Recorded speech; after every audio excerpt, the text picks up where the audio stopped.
Aujourd'hui, nous allons parler de la guerre de Troie. C'est un récit qui a été écrit par un poète grec du nom de Homère, qui vivait au 8e siècle avant Jésus-Christ.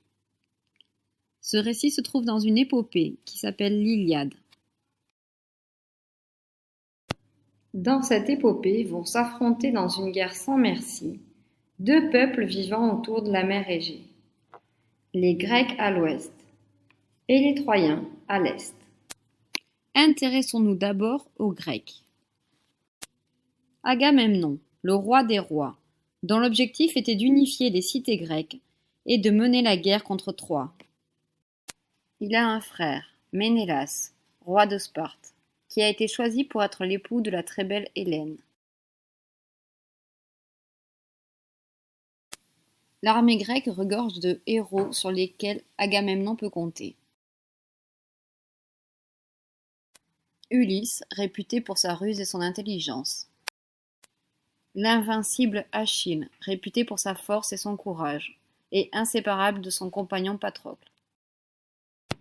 Voilà donc les personnages importants du côté de la Grèce. Revenons à la carte. De l'autre côté, nous avons les Troyens.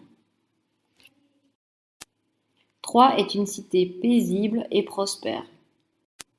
À sa tête, le roi Priam, connu pour sa bonté et sa bienveillance.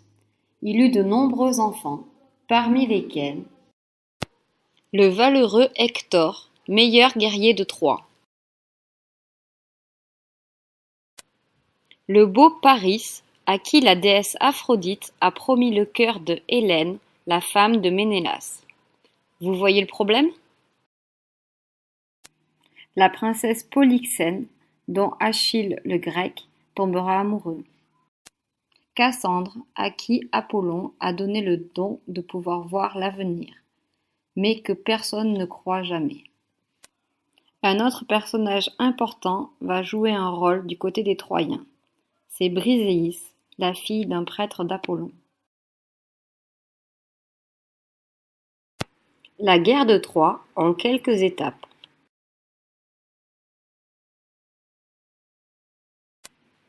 Lors d'un voyage à Sparte, Paris séduit Hélène, la femme de Ménélas, et l'amène avec lui à Troie.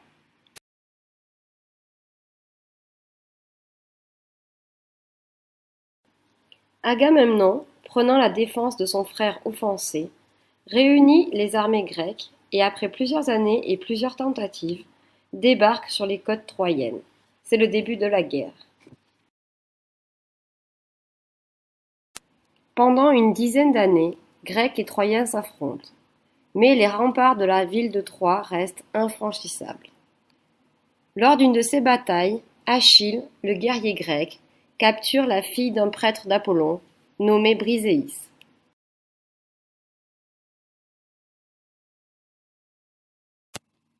Mais Agamemnon décide de s'approprier la prisonnière. Achille, furieux de se voir privé de Briséis, refuse de se battre aux côtés des Grecs. Son ami Patrocle emprunte alors l'armure d'Achille pour se rendre au combat. Hector l'affronte et le tue.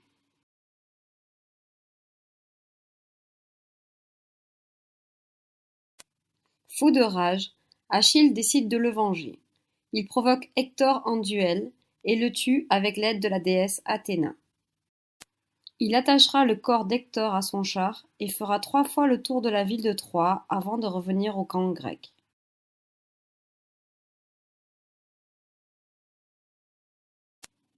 Peu de temps après, Paris, avec l'aide du dieu Apollon, tue Achille en lui tirant une flèche dans le talon.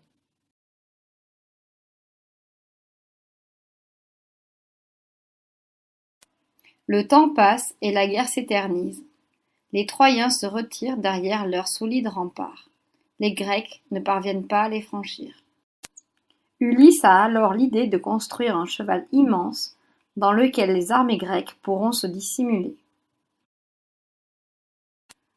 Les Troyens y voient un cadeau des dieux et le hissent à l'intérieur de leur cité.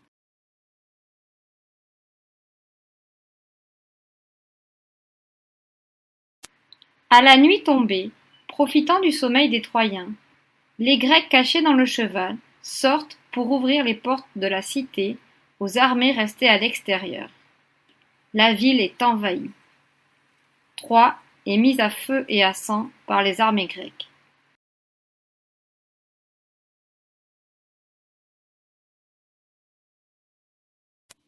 Hélène sera rendue à son mari Ménélas. Agamemnon, de son côté, s'appropriera Cassandre comme prisonnière et épouse. Il sera tué à son retour en Grèce par l'amant de sa première femme. Priam et son fils Paris ne survivront pas à l'invasion de Troie. Polyxène sera immolée sur la tombe d'Achille en souvenir de son amour pour elle. Ulysse mettra des années et des années à rejoindre sa terre maternelle. Il connaîtra de nombreuses aventures qu'Homère nous raconte dans l'Odyssée. Le seul Troyen qui survivra porte le nom de Énée. Il fuira sa patrie et sera le fondateur de Rome.